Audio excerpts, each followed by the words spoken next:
Hello and welcome to Ninja Prep. This is Kapil Goyal, your educator and mentor for PG Physics. तो UP GIC mains के लिए जो subjective question की series चल रही है उसमें एक और लेक्चर लेकर हाजिर हूं आप लोगों के सामने। इलेक्ट्रोस्टैट्स के हम क्वेश्चन डिस्कस करेंगे। इसके पहले भी इलेक्ट्रोस्टैट्स का एक लेक्चर आप लोगों के साथ डिस्कस किया था मैंने। होपफुली आपको समझ में आया होगा क्वेश्चंस उसमें सारे। इसमें भी हम इलेक्ट्रोस्टैट्स के ही क्वेश्चन डिस्कस करने वाले हैं, specially electric charge and field के क्वेश्चंस जो हैं वो डिस्कस करने वाले हैं। जो भी लोग इस वीडियो को देख रहे हैं सभी से रिक्वेस्ट रहेगी, प्लीज वीडियो को लाइक जरूर करें, चैनल को सब्सक्राइब जरूर करें। और अगर आप लोग जीआईसी मेंस की सीरियसली प्रिपरेशन कर रहे हैं और आपको इसी तरह के और क्वेश्चंस चाहिए तो जो मेरा बैच है यूपी जीआईसी मेंस के लिए उसे आप ज्वाइन कर सकते हैं। उसके लिए आप मेरा application Ninja prep app by Kapil sir उसे डाउनलोड कर सकते हैं, वहां जाकर आप बैच ज्वाइन कर सकते हैं। वीडियो को लाइक जरूर कर देना, चैनल को सब्सक्राइब जरूर कर देना। चलिए स्टार्ट करते हैं। हाँ जी, फर्स्ट क्वेश्चन में बोला गया है find the expression of electric field at a point due to a very long wire of linear charge density lambda when point is in middle and front of wire and point is it and in front of one of end, जब किसी भी एक and के सामने हो। तो basically हमें long charge की वजह से इलेक्ट्रिक फील्ड के जो दो फॉर्मूला बनते हैं वो हमें फाइंड आउट करना है। तो करना क्या है, यहाँ पर सबसे पहले आपको एक लॉन्ग चार्ज वायर, जो लॉन्ग वायर है वो आपको बनाना है। तो ये लॉन्ग वायर हो गया। लॉन्ग वायर का मतलब है उसकी लेंथ जो है वो आप लगभग कितनी ले रहे हैं, इनफाइनाइट ले रहे हैं। तो माइनस इनफाइनाइट से इनफाइनाइट, हालांकि इनफाइनाइट लेंथ का कोई वायर होगा नहीं। लेंथ बहुत ज्यादा होने का मतलब है उसके डायमीटर के कंपैरिजन में उसकी लेंथ बहुत ज्यादा है। और फाइनली हम उसको क्या मान लेंगे, इनफाइनाइट मान लेंगे। अब इसमें इलेक्ट्रिक फील्ड फाइंड आउट करने के लिए हम क्या करते हैं, हम सेक्शंस मान लेते हैं। सेक्शंस मान लेते हैं और पहला केस जो है जिसमें जो पॉइंट है वो कहां पर रखा हुआ है, मिडिल पे रखा हुआ है। तो मिडिल में मान लो यहां पर पॉइंट रखा हुआ है, उस पॉइंट का नाम है पी। और इस पी पॉइंट की जो इस वायर से डिस्टेंस है वो डिस्टेंस को मैंने लिख लिया आर नॉट। कितना लिख लिया, आर नॉट। अब इसको सॉल्व करने के लिए मैं क्या करूंगा, इसको सॉल्व करने के लिए मैं यहां पर ये लिखूंगा कि जो हमारे पास वायर है, वायर उसमें हमने एक सेक्शन माना। सेक्शन जो है वो मैंने कहीं यहां पर मान लिया, वो सेक्शन मैंने कहीं यहां पर मान लिया। और सेक्शन की जो लेंथ है वो कितनी ले ली मैंने, डीएल सेक्शन की लेंथ ले ली। और मान लो ये पॉइंट है और यहां से यहां तक की जो लेंथ है वो कितनी है, एल है। यहां से यहां तक की लेंथ मैंने कितनी मान ली, एल मान ली, ठीक है। और यहां से इसको ऐसे मिला दिया। इस जो हमारे पास सेक्शन है, जो सेक्शन माना है, इस सेक्शन की वजह से इस पॉइंट पी के ऊपर मेरे को चार्ज निकालना है, तो सॉरी इलेक्ट्रिक फील्ड निकालना है। और जो सेक्शन मैंने माना है, इस सेक्शन पर जो चार्ज है वो हो जाएगा डी क्यू। तो सेक्शन के ऊपर जो चार्ज है वो कितना हो जाएगा, डी क्यू हो जाएगा। इस पॉइंट को मैं नाम दे दूंगा ओ, इस पॉइंट को पी है तो इस पॉइंट को नाम दे दिया मैंने ए। तो सबसे पहले मैं क्या लिखूंगा कि consider a small segment, consider a small segment of length DL. तो सेगमेंट की जो लेंथ है वो डीएल है। हमें गिवन है लीनियर चार्ज डेंसिटी। तो चार्ज निकालने के लिए हम क्या करते हैं, जो लीनियर चार्ज डेंसिटी है उसको लेंथ से मल्टीप्लाई कर देंगे तो चार्ज आ जाएगा। तो इसलिए जो सेक्शन है उस पर चार्ज जो है वो कैसे निकालेंगे, therefore charge on small segment, charge on small segment. तो स्मॉल सेगमेंट के ऊपर जो चार्ज है उसको मैंने लिखा डी क्यू। और डी क्यू की वैल्यू हो जाएगी कितनी, लैम्बडा डीएल। डी क्यू की वैल्यू कितनी हो जाएगी, लैम्बडा डीएल। आर नॉट जो है यहां पर, वो आर नॉट क्या है, distance of point P from the wire. तो ये क्या हो गया, ये हो गया distance of point P from wire. और एल जो है वो डिस्टेंस है, distance of segment, small segment from point O. तो ये पॉइंट ओ से सेगमेंट तक की डिस्टेंस है। अब आपको एक ट्राइंगल दिख रहा होगा, इस ट्राइंगल में अगर मैं ये एंगल को मैं बोल देता हूं थीटा, तो सबसे पहले यहां पर ये जो डिस्टेंस है इसको मैंने लिखा आर। तो ये आर जो डिस्टेंस है ये किसके बराबर हो जाएगी, ये बराबर हो जाएगी एल स्क्वायर और प्लस आर नॉट का स्क्वायर। तो यहां आर जो डिस्टेंस है वो आर क्या डिस्टेंस है, वो डिस्टेंस है distance of point P, distance of point P from small segment, तो स्मॉल सेगमेंट से पॉइंट पी की ये डिस्टेंस है, ठीक है।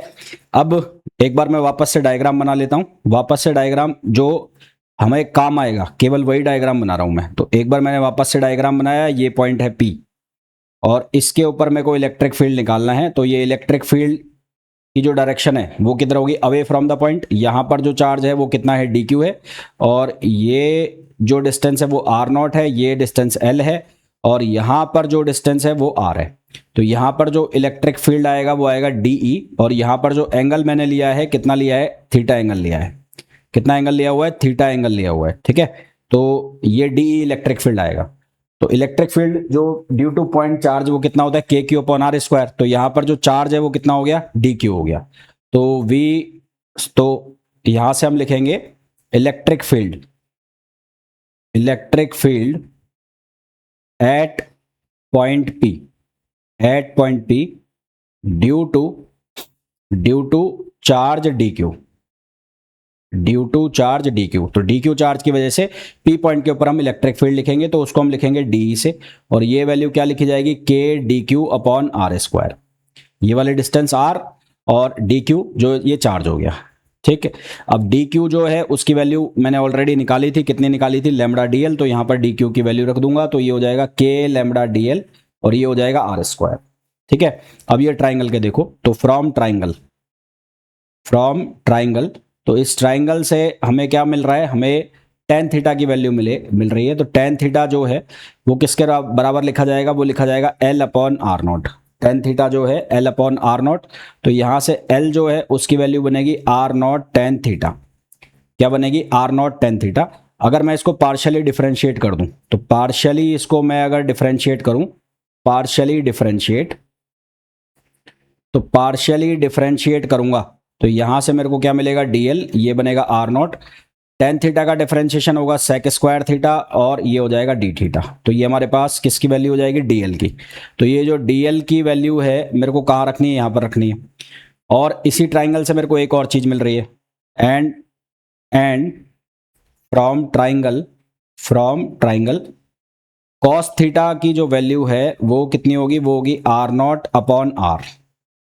तो यहां से r की जो वैल्यू है वो हो जाएगी r naught upon cos theta, जिसको लिखा जा सकता है sec theta. One upon cos theta को क्या लिखा जा सकता है, सेक थीटा। तो यहां से r इक्वल्स टू हो जाएगा आर नॉट सेक थीटा। तो एक वैल्यू हमारे पास ये आ गई, r की वैल्यू है ना, r की वैल्यू हमारे पास ये आ गई। तो ये जो इक्वेशन है इसको मैं फर्स्ट लिख रहा हूं। तो ये दोनों वैल्यू मैं कहां सब्सटीट्यूट करूंगा, इक्वेशन फर्स्ट में सब्सटीट्यूट करूंगा। तो substituting both values in equation first. तो इक्वेशन फर्स्ट में सब्सटीट्यूट करेंगे, तो ये डी लिखा हुआ है, तो यहाँ के डी क्यू था, तो के डी क्यू की जगह हो जाएगा के लैम्बडा डी एल, और अपॉन आर स्क्वायर था, तो आर की जगह कितना हो जाएगा, ये हो जाएगा आर नॉट स्क्वायर, और क्या हो जाएगा, सेक स्क्वायर थीटा, ठीक है। अच्छा, डीएल जो है, डीएल की जगह में कितना रखना है, r naught sec square theta. तो यहां रखूंगा मैं आर नॉट, ये सेक स्क्वायर थीटा और d theta, sec square theta और डी थीटा। तो क्या कटेगा यहां से, ये सेक स्क्वायर थीटा से सेक स्क्वायर थीटा कट गया, एक आर नॉट से एक आर नॉट कट गया। तो हमारे पास जो डीई है उस डीई की वैल्यू बन गई के लैम्बडा डी थीटा और अपॉन आर नॉट। ये हमारे पास किसकी वैल्यू आ गई, डीई की वैल्यू आ गई, ठीक है। ये हमारे पास किसकी वैल्यू आ गई, ये हमारे पास डीई की वैल्यू आ गई। यहां तक मेरी बात क्लियर हो गई होगी, है ना। टोटल ज्योमेट्री चल रही है, इसमें कोई भी मैथमेटिक्स वगैरह कुछ नहीं चल रहा है। अब यहां से इसके दो कंपोनेंट कर लेते हैं। तो ये इलेक्ट्रिक फील्ड आया, इसको मैं इस लाइन को आगे बढ़ाऊं, इस लाइन को अगर मैं आगे बढ़ाता हूं, तो इस लाइन को अगर मैं आगे बढ़ाता हूं, तो ये एंगल थीटा है, तो ये एंगल भी थीटा होगा। तो इसके दो कंपोनेंट होंगे, ये वाला जो कंपोनेंट होगा वो होगा डीई कॉस थीटा, और ये वाला जो कंपोनेंट है वो होगा डीई साइन थीटा। कितना होगा, डीई साइन थीटा। तो सबसे पहले इलेक्ट्रिक फील्ड में निकालूंगा, कौन सी डायरेक्शन में, हॉरिजॉन्टल डायरेक्शन में। तो पहला electric field in horizontal direction, electric field जो है वो किधर निकाल रहा हूं मैं, हॉरिजॉन्टल डायरेक्शन में निकाल रहा हूं। तो हॉरिजॉन्टल डायरेक्शन में लिखूंगा, तो इसको लिखूंगा मैं डीई एक्स। तो ये क्या बन जाएगा, ये बन जाएगा डीई और कॉस थीटा, और डीई की वैल्यू मैं डालता हूं, तो ये बनेगा k lambda d theta upon r naught, और यहां हो जाएगा कॉस थीटा, ठीक है। अब क्योंकि जो वायर है उसकी लेंथ इनफाइनाइट है, वायर की जो लेंथ है वो क्या है, इनफाइनाइट है। तो इनफाइनाइट लेंथ वायर के लिए या लॉन्ग वायर के लिए जो इंटीग्रेशन किया जाएगा पूरा इलेक्ट्रिक फील्ड निकालने के लिए वो -π/2 से π/2 तक किया जाएगा। तो since wire is very long और of infinite length hence to find out net electric field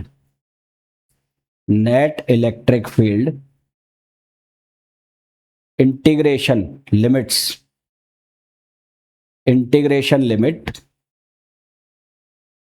will be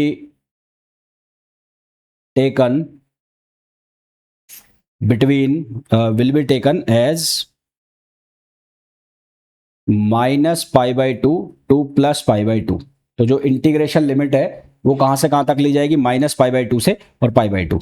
तो यहां पर मैं हॉरिजेंटल डायरेक्शन में नेट इलेक्ट्रिक फील्ड निकालूंगा, तो इसके लिए मैं लिमिट लगाऊंगा -π/2 से और +π/2, और इसको मैं लिखूंगा k lambda d theta upon r0, और ये क्या लिखा जाएगा, cos थीटा।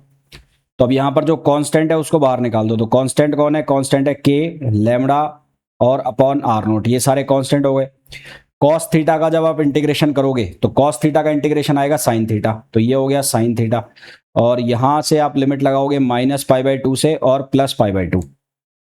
तो -π/2 से +π/2 लिमिट लगा के जब आप इसको सॉल्व करोगे तो यहां से बनेगा, ये बनेगा 2k लैम्बडा अपॉन r0। तो ये जो हमारे पास हॉरिजेंटल डायरेक्शन में इलेक्ट्रिक फील्ड आएगा उसकी वैल्यू हो जाएगी 2k lambda upon r0, 2k lambda upon r0। इसी तरह से आपको किस में निकालना है, वाई डायरेक्शन में। तो फॉर वर्टिकल डायरेक्शन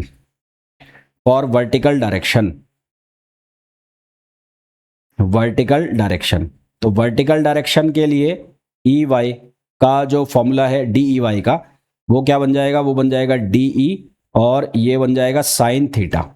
अब यहाँ डी की वैल्यू रख दो, तो ये हो जाएगा के lambda d theta upon r0, और ये हो जाएगा साइन थीटा। अगेन इंटीग्रेट करना है -π/2 से और +π/2। तो इंटीग्रेट कहाँ से कहाँ तक हो जाएगा, -π/2 से और +π/2। ये कितना हो जाएगा, +π/2। तो यहाँ ये के lambda d theta upon r0, और ये हो गया साइन थीटा। अब यहाँ पर देखो कांस्टेंट कौन है, कांस्टेंट बाहर, साइन थीटा का जब डिफरेंशिएशन इंटीग्रेशन करोगे तो ये आएगा -cos थीटा। तो यहाँ बनेगा E y equals to -k lambda upon r0, और ये बनेगा cos थीटा, माइनस का माइनस ऑलरेडी बाहर ले गया मैं, -π/2 से और +π/2। cos π/2 वैल्यू देता है 0, तो y डायरेक्शन में जो इलेक्ट्रिक फील्ड है वो कितना हो जाएगा, 0 हो जाएगा। तो ओवरऑल जब मैं इलेक्ट्रिक फील्ड बनाऊंगा, यानी कि ये हमारे पास वायर था, जिसकी लेंथ कितनी थी, इनफाइनाइट ले रखी थी हमने, ये माइनस इनफाइनाइट और ये प्लस इनफाइनाइट, और यहां पर कोई पॉइंट है P सामने। तो इसके लिए जब मैंने इलेक्ट्रिक फील्ड निकाला तो इलेक्ट्रिक फील्ड के दो कंपोनेंट आए, एक आया EX और एक आया EY। EX जो है उसकी वैल्यू कितनी है, 2k लैम्बडा अपॉन r0, और EY जो है उसकी वैल्यू कितनी आई है, 0 आई है। तो जो नेट इलेक्ट्रिक फील्ड निकलता है ई नेट, वो किसके बराबर होता है, वो बराबर होता है EX² और प्लस EY²। तो यहां से EY तो 0 हो गया, तो ई नेट जो है इसके लिए किसके बराबर हो जाएगा, हॉरिजेंटल डायरेक्शन में जो इलेक्ट्रिक फील्ड आ रहा है उसकी वैल्यू के इक्वल हो जाएगा।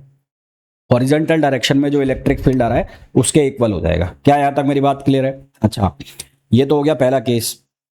अब इसमें थोड़ा सा एडिशनल एक चीज की जा सकती है कि यदि आपको बोल दिया जाए कि जो वायर है उसकी लेंथ फाइनाइट है ना, तो मैं एडिशनल बता रहा हूं इसको। If length of the wire is finite, यदि वायर की जो लेंथ है वो फाइनाइट है ना, यदि वायर की जो लेंथ है वो क्या है, फाइनाइट है, तो अब जो इंटीग्रेशन होगा वो -θ1 से और +θ2 होगा। कैसे, ये हमारे पास वायर हो गया, ये पॉइंट हो गया P, मिडिल में आ गया, ये पॉइंट आ गया P और यहाँ से यहाँ तक मिला दिया इसको, यहाँ से यहाँ तक मिला दिया। ये बीच वाली डिस्टेंस है, ये बीच वाली डिस्टेंस है R0। ये जो एंगल है ये चलेगा ऐसे और इसको मैं लिखूंगा θ2 और ये एंगल की डायरेक्शन रहेगी ये वाली, तो इसको मैं लिखूंगा θ1। तो जो एंगल है वो ऑपोजिटली एक दूसरे के चल रहे हैं। तो यहाँ पर जब वायर की लेंथ जो फाइनाइट होगी तो इंटीग्रेशन -π/2 से +π/2 होने की बजाय -θ1 से और कहाँ तक होगा +θ2 तक होगा। तो ये जो एंगल लिखा हुआ है ये वाला, ये कितना है ये θ1 है। वो तो साइन से हमें समझना पड़ेगा कि कौन सा प्लस है और कौन सा माइनस है। ये वाली जो डिस्टेंस है ये R0 है, ये L है और ये R है। तो इन दिस केस इंटीग्रेशन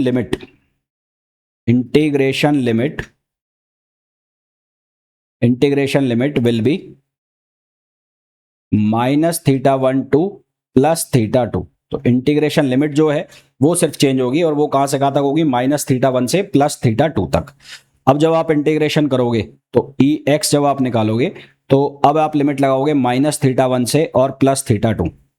तो यहां क्या लिखोगे आप, यहां लिखोगे k lambda d theta upon ये क्या था R0 और ये क्या था cos थीटा। तो इसका जब इंटीग्रेशन करोगे तो k लैम्बडा बाहर अपॉन R0 और cos थीटा का इंटीग्रेशन क्या आएगा sin थीटा। तो यहां बनेगा sin थीटा और ये -θ1 से और +θ2। अच्छा एक चीज मैं आपको ये बता दूं, ये आपको पता भी होगा वैसे, कि यदि मैं लिख रहा हूं sin ऑफ -θ तो ये हमें देगा -sin थीटा, और अगर मैं लिख रहा हूं cos ऑफ -θ तो ये हमें देगा प्लस का cos थीटा, है ना। ये दो चीजें याद रखना। tan -θ रखोगे तो भी आपको -tan थीटा मिलेगा। तो मैं ये क्यों बता रहा हूं कि जब आप यहां पर लिमिट डालोगे तो यहां पर sin -θ1 बनेगा, तो माइनस पहले से रहेगा। तो आपके पास जो Ex है उस Ex की जो वैल्यू बनेगी वो बनेगी k लैम्बडा अपॉन R0 और यहां पर बनेगा sin θ1 प्लस sin θ2 या sin θ2 प्लस sin θ1। ये हॉरिजॉन्टल डायरेक्शन में इलेक्ट्रिक फील्ड आ जाएगा जब वायर की जो लेंथ है वो क्या रहेगी, फाइनाइट रहेगी। इसी तरह से हम y डायरेक्शन में निकालेंगे तो y डायरेक्शन में क्या लिखा जाएगा, k लैम्बडा अपॉन R0 तो बाहर माइनस बाहर आएगा ही, है ना। सिर्फ लिमिट लगा के दिखा रहा हूं मैं, और मैं एक बार दिखाई देता हूं पूरा ये। और यहां पर जो इंटीग्रेशन हो जाएगा वो -θ1 से और +θ2 होगा, और यहां पर क्या आएगा, यहां पर आएगा sin थीटा और d थीटा। अब sin थीटा का जो इंटीग्रेशन होता है -cos थीटा होता है, तो यहां जो आंसर बनेगा वो बनेगा k लैम्बडा अपॉन R0 और ये बनेगा cos θ1 और माइनस का cos θ2। तो ये हमारे पास किस में आ जाएगा, y डायरेक्शन के अंदर आ जाएगा। तो आंसर जब चेंज हो गए, आंसर यहाँ पर क्या हो गए, चेंज हो गए। कब चेंज हो गए, जब हमने जो लिमिट है वो या जो वायर है उसकी लेंथ को क्या कर दिया, फाइनाइट कर दिया। तो जैसे ही वायर की लेंथ क्या होगी, फाइनाइट होगी, तो आंसर हमारे क्या हो गए, चेंज हो गए। और किस तरह से चेंज हुए वो आपने देख लिया होगा। अब हमारे पास जो दूसरा केस था वो दूसरा केस ये था कि हमें क्या बताना है, हमें ये बताना है कि यदि पॉइंट जो है एक एंड के ऊपर आ जाए, एक एंड के सामने आ जाए, तो उस केस में इलेक्ट्रिक फील्ड क्या होगा। तो दूसरा केस जो हमारे पास था वो ये था, मान लो कोई से भी एंड के सामने ले ले, तो मैं इस एंड के सामने ले लेता हूँ। ये जो वायर है इसको मैं यहाँ ले लेता हूँ, यहाँ पर यहाँ पॉइंट को मैं यहाँ ले लेता हूँ। तो इस पॉइंट के ऊपर मेरे को इलेक्ट्रिक फील्ड बताना है। ये डिस्टेंस अभी भी R0 है, तो अब यहाँ पर इंटीग्रेशन लिमिट आपकी चेंज होगी। तो when point P is in front of